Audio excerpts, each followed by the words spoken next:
Everyone, welcome back to my channel and sorry क्योंकि video आपको थोड़ी सी लेट मिल रही है due to my health conditions. I am unable to record but अब से आपको सारी वीडियोस टाइमली मिलेंगी। तो आज हम शुरू करने वाले हैं क्लास 10th बिहाइव का चैप्टर नंबर 6 माय चाइल्डहुड, जिसके राइटर हैं एपीजे अब्दुल कलाम। बेसिकली ये उनकी ऑटोबायोग्राफी है जो उन्होंने लिखी थी, बुक अपनी ऑटोबायोग्राफी की विंग्स ऑफ फायर। उसका एक्सट्रैक्ट है ये, उस जिसमें उन्होंने अपने चाइल्डहुड के बारे में बताया गया है, इसलिए इस चैप्टर का नाम है माय चाइल्डहुड। अब्दुल कलाम जो है एक मिडिल क्लास मुस्लिम फैमिली से बिलोंग करते हैं और उनका जो जन्म है वो रामेश्वरम में हुआ था, जो कि मद्रास स्टेट में एक जगह है। वो 3 भाई और एक बहन है। उनके फादर जो हैं बहुत ही ज़्यादा जेनरस और वाइज मैन हैं। वो ज़्यादा पढ़े लिखे नहीं हैं, लेकिन वो बहुत ही ज़्यादा वाइज है और वो उनको अपना मेंटोर मानते हैं। जो उनकी मदर है वो बहुत ही ज़्यादा काइंड और हॉस्पिटेबल लेडी है और वो अपने पुरखों के घर में रहते हैं जो कि मस्जिद वाली गली में ही था। उनके फादर जो हैं वो बहुत ही ज़्यादा सिंपल हैं, बट अपने बच्चों को वो सारी ज़रूरत की चीज़ें प्रोवाइड करते हैं। ऐसा नहीं है कि वो लग्जूरियस चीज़ें भी करते। उनके फादर का मानना था कि आप जितना सिंपल रहोगे और जितनी चीज़ें जो ज़रूरत की हैं सिर्फ उन्हीं का यूज़ करोगे तो ही आप सही मायने में अपने जीवन को अच्छा बना सकते हो। उनके जो पेरेंट्स थे ना तो ज़्यादा एजुकेटेड थे और ना ही ज़्यादा रिच थे, बट वो बहुत ही ज़्यादा जेनरस और काइंड थे। काफ़ी सारे आउटसाइडर्स जो कि फैमिली से बिलोंग नहीं करते थे, उनकी फैमिली के अलावा भी उनके घर रोज़ खाना खाया करते थे। और उनके फादर जो हैं वो बहुत ही ज़्यादा सेल्फ डिसिप्लिन पर्सन थे और उन्होंने ऑनेस्टी और सेल्फ डिसिप्लिन अपने फादर से इनहेरिट किया है। एग्ज़ाम में ये क्वेश्चन आता है कि डॉक्टर एपीजे अब्दुल कलाम ने अपने पेरेंट्स से कौन सी क्वालिटीज़ इनहेरिट की हैं, तो उन्होंने अपने फादर से ऑनेस्टी और सेल्फ डिसिप्लिन इनहेरिट किया है। अपनी मदर से उन्होंने काइंडनेस और जेनरसिटी इनहेरिट किया है। कलाम जब 8 साल के थे तब सेकेंड वर्ल्ड वॉर बिगिन हुआ था 1939 में। और उस टाइम पर जो टेमेरिंड सीड्स होते हैं यानी कि जो इमली के बीज होते हैं, उनकी मांग अचानक से बढ़ गई थी। तो कलाम क्या करते थे, उन इमलियों को इकट्ठा करते थे और मार्केट में बेचा करते थे। जो उनके कज़न थे शमसुद्दीन, वो डिस्ट्रीब्यूट करते थे न्यूज़पेपर और उन्हें एक हेल्पिंग हैंड की ज़रूरत थी। तो जो अब्दुल कलाम थे वो हेल्पिंग हैंड का काम करते थे और इस तरीके से उन्होंने अपने फर्स्ट वेजेस कमाए। कलाम की जो फैमिली है वो सभी तरह के रिलीजन को रेस्पेक्ट करती थी और यहाँ तक कि वो हिंदू फेस्टिवल्स में भी पार्ट लेते थे। जो उनकी मदर और ग्रैंड मदर थी वो उन्हें स्टोरीज सुनाया करती थी, रामायण की भी और लाइफ ऑफ प्रॉफिट की भी।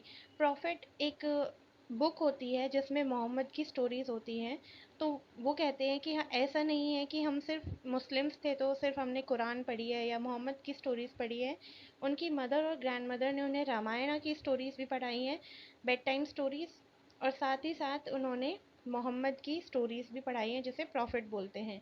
कलाम अपने 3 फ्रेंड्स के बारे में बताते हैं। रामानंदा शास्त्री जो कि एक प्रीस्ट के बेटे थे, रामेश्वरम टेम्पल में उसके फादर एक बहुत बड़े प्रीस्ट थे, उनके बेटे थे रामानंदा शास्त्री।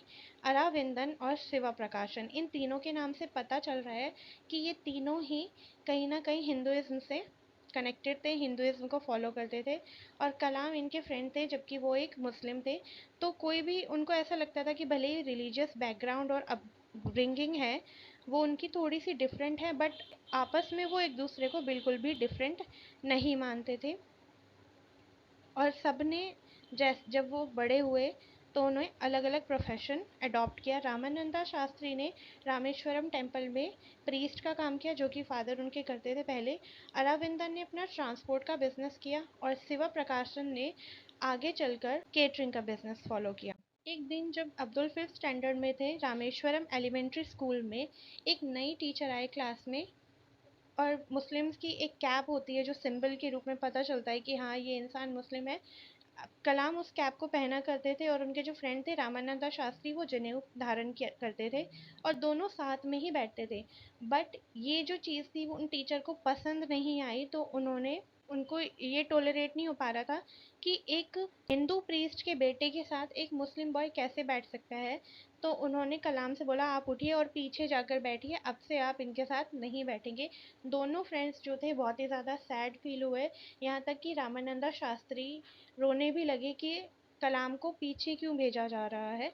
ये इंसिडेंट उन्होंने अपने अपने पेरेंट्स को बताया घर आकर। तो जो रामानंदर के फादर हैं उन्होंने टीचर को बुलाया और उनसे कहा कि आप ये कम्युनल हेट्रेड, कास्ट डिस्क्रिमिनेशन को चीज़ें इनोसेंट बच्चों के दिमाग में मत डालिए। या तो आप अपोलोजाइज कीजिए या फिर आप इस स्कूल और सिटी को छोड़कर चले जाइए।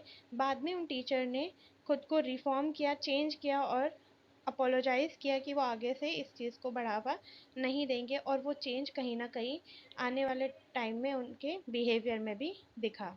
एक बार अब्दुल के जो साइंस टीचर थे उन्होंने इनवाइट किया अब्दुल कलाम को डिनर पर, बट उनकी जो वाइफ थी कहीं ना कहीं उनके दिमाग में कम्युनल हेट्रेड थी, कास्ट डिस्क्रिमिनेशन था कि ये दूसरे रिलीजन का है।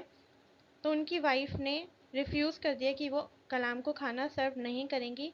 लेकिन जो उनके टीचर थे उनके दिमाग में ऐसी कोई रिलीजियस सेग्रीगेशन नहीं था। उनके टीचर ने खुद उन्हें फूड सर्व किया और उन्हें अपने साथ बिठाकर खाना खिलाया। जो उनके साइंस के टीचर थे उनकी वाइफ ने ऑब्जर्व कर रही थी वो गेट के पीछे से, जब अब्दुल कलाम खाना खा रहे थे। तो अब्दुल कलाम को एक टाइम के लिए लगा कि ये क्या ऑब्जर्व कर रही हैं, क्या ये मेरे खाने का तरीका ऑब्जर्व कर रही है, या मैं पानी पी रहा हूँ वो ऑब्जर्व कर रही है, या फिर उन्होंने वो ऑब्जर्व किया कि मैंने खाने के बाद साफ सफाई की।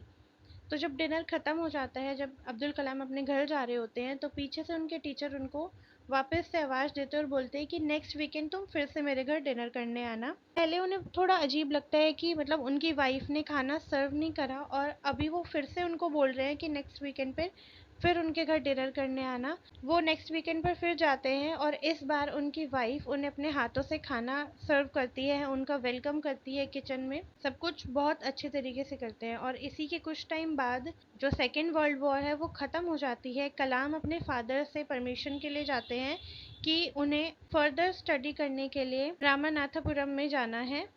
उनके पिता को ये बात पता थी, अगर वो अपने बच्चे को ग्रो होते देखना चाहते हैं तो उन्हें उनसे दूर जाना पड़ेगा, उन्हें पढ़ना पड़ेगा अच्छे से। तो वो उनको परमिशन दे देते हैं और वो अपनी वाइफ जो कि अब्दुल कलाम की मदर होती है उनसे भी बोलते हैं कि तुम बिल्कुल भी हिचकिचाओ मत, तुम बच्चों को अपना प्यार दे सकती हो लेकिन तुम अपने जो थॉट्स हैं, विचार नहीं दे सकती, उन पर थोप नहीं सकती।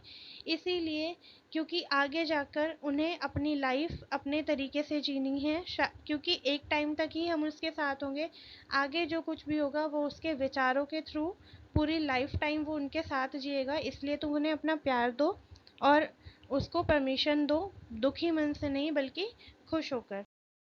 तो ये स्टोरी थी अब्दुल कलाम के चाइल्डहुड की। आई होप आप सबको ये चैप्टर अच्छे से समझ आया होगा। इसी तरह की और वीडियोस के लिए चैनल को सब्सक्राइब करें, वीडियो को लाइक करें और अपने फ्रेंड्स के साथ ज़रूर शेयर करें।